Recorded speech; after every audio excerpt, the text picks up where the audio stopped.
everybody, welcome to the Cruz Show. I hope everyone's having a fantastic day. We had a snow blizzard the past couple of days here. I wasn't expecting it. I don't like the cold. Those of you who know me know I hate the cold. I love the heat. But it's been an experience here, you know. I still went out and I did a video because I had to go get groceries. Go figure that. But I figured I'd take advantage of it. But I want to thank you all for being part of the Cruz Show. I have a very powerful topic that I want to share with you guys.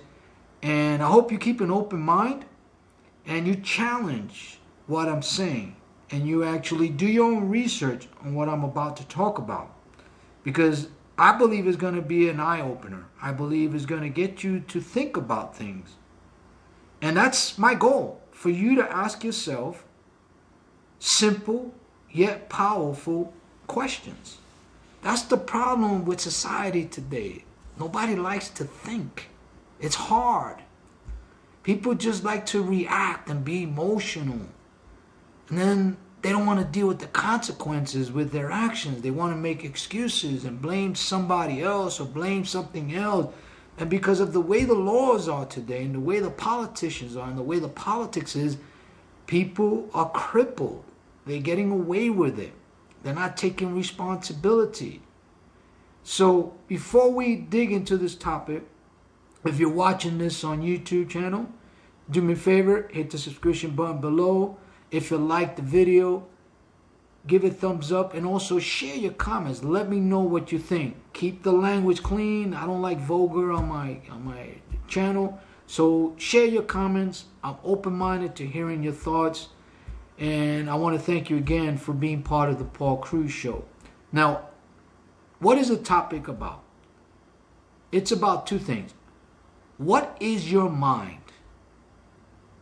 Do you know what your mind is? Where it comes from? How it works? And the second part to that is, what are your thoughts? Where do they come from? Where do your thoughts come from? How do your thoughts enter your mind? And the reason why I ask that is because I say this very often. Your actions are tied to your thoughts, right? So just think about it. You will never ever take an action unless you thought about doing that action. When you're a business owner and you don't have a business and you're about to start, you have a vision how you see your business. You have that thought. It's not there yet, right? Where did that thought come from? How did it enter your mind before you took the action or before you started speaking about that business? When you have a vision, right, or a goal, it's just a vision and a goal. It's not materialized, right? Same thing with athletes. When they visualize being a top, professional athlete or a professional entertainer, movie actor, or musician, no matter what it is, it first starts with a thought. It starts in your mind, right? Now, what I'm about to share with you, I'm not going to get into the science and any of that. I don't want to bore you with the small details. They're very important, but I just don't want to get into it. But I'm here to clarify that I'm not a PhD. I'm not a psychologist. I'm not a psychiatrist. I don't believe in any of that. I understand the truth of my mind and my brain. So let's dig into this topic. Now, our brain is the same size of the brain of a cow. The only difference between a cow and I, or you and me, is that we're able to think and create things and do things. A cow just reacts. Instinct. That's it. They don't have feelings. They don't have things about going through life things. It's built in them to be instinctive. That's it. So the mind, as an analogy, is like having software. You put software in your computer, right? But unless you enter something in, the computer cannot respond, cannot do anything. And is only going to do what it sees or what it feels, right? Just as an example, what you put in is what is going to spit back out to you. So, that is the brain. The brain is the hardware that receives the mind, the information. So whatever the thought you have enters your mind is going to speak or is going to take action. For example, the 5 senses we have: see, hear, feel, touch, and taste, right? First, we have to think about we're hungry. Then we go get something to eat. Oh, if we see something we like, then we go buy it. We feel something, we take action. Now, the problem is that all of these 5 senses actually are controlling who we are and what we do. For example, taste buds. The reason why people are obese is because they allow their taste buds to control their thoughts, their actions. I'm going to get dramatic right now, but it's the real life situations we live in this time and age. No one growing up as a child says, I want to be a rapist or murderer or drug dealer or drug addict or prostitute or pimp. Now, they may grow up in that environment, but it's not something we think about. But as we start to see the environment via movies, listening to music, watching people around us, it starts to infiltrate our thoughts. Think about that. And in today's society, people just don't think. They're being manipulated, deceived. So when a doctor tries to work on somebody's mind, or a psychiatrist, they don't even understand their own mind, or they don't even understand the brain and the mind, where it comes from, how it works, but they want to solve a problem. Not for me. If I want a problem and I'm having a mental problem and I'm stressed out, whatever the case may be, I go to God. That's it. He created the mind, He created the brain. Don't need no doctor, don't need no psychiatrist, don't need no psychologist. Now, I'm not here to preach, I'm just telling you how I live. So the mind is a software. Where do the thoughts come from? The thoughts are influenced by a higher power. But I won't get into that right now. I'm just going to keep it simple. Your mind and thoughts are basically spiritual. You don't see it. You don't see a thought. But it enters your mind. And then there's billions of chemicals that interact with each other that creates the thought. And then that thought is entered into your brain.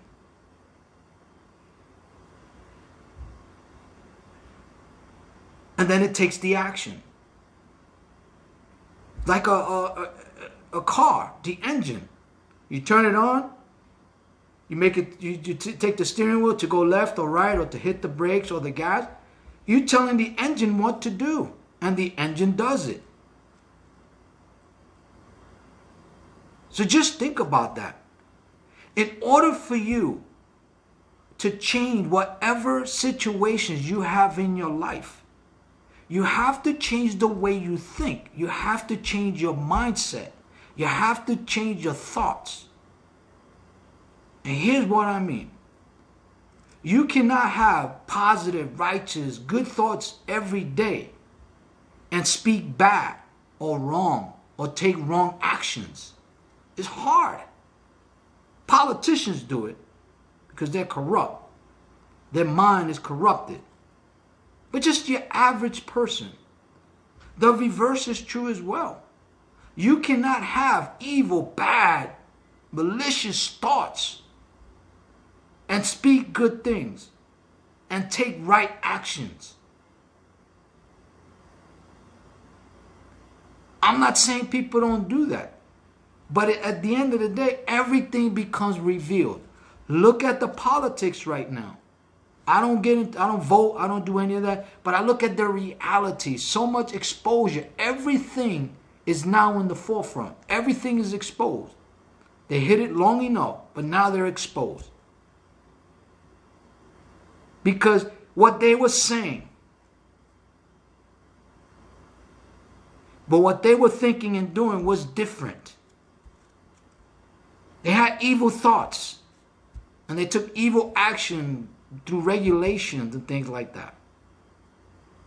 So your mind is very powerful. Your mind. You see, you ever wonder and ask yourself, where does your breath come from? How do you breathe?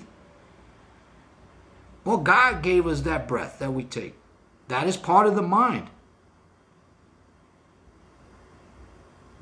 So when you get some people that were drug addicts or they had a bad problem, what they did was they changed their mind. And that's something you control. The minute you get a thought in your mind that's not right, and you don't change it right away, it becomes part of your character.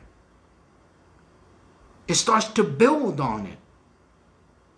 So when that murderer or that person who decided to murder somebody, it was a process they went through in their thought process for them to finally take that action. And once they take that action and they get away with it or they keep doing it, then it becomes part of who they are. Then they think they're right. So the mind is very powerful if you understand it and use it the right way. Now, me personally, I don't believe in self-help books. I read them a lot years ago. You know, self-esteem. All these self things are basically selfish motivations without people realizing, because just the word self. And I could tell you right now, my thought process was wrong years ago. I was making really good money. I was making 7 figures a year for 5 years. But my thought process was to become a millionaire. That was my thought, and my actions were based on that. And I didn't care what I had to do. I was going to get there. And it wasn't always the right thing that I did. But when I understood and I lost everything and I realized that my thought, my mindset was wrong, I was determined to change the way I thought. Because I know that my actions are tied to my thoughts. And with God's mercy and His love, He changed me on that. And so I'm sharing with you that if you have problems, challenges, adversity, whether you brought it upon yourself or not, don't run away from it. Embrace it.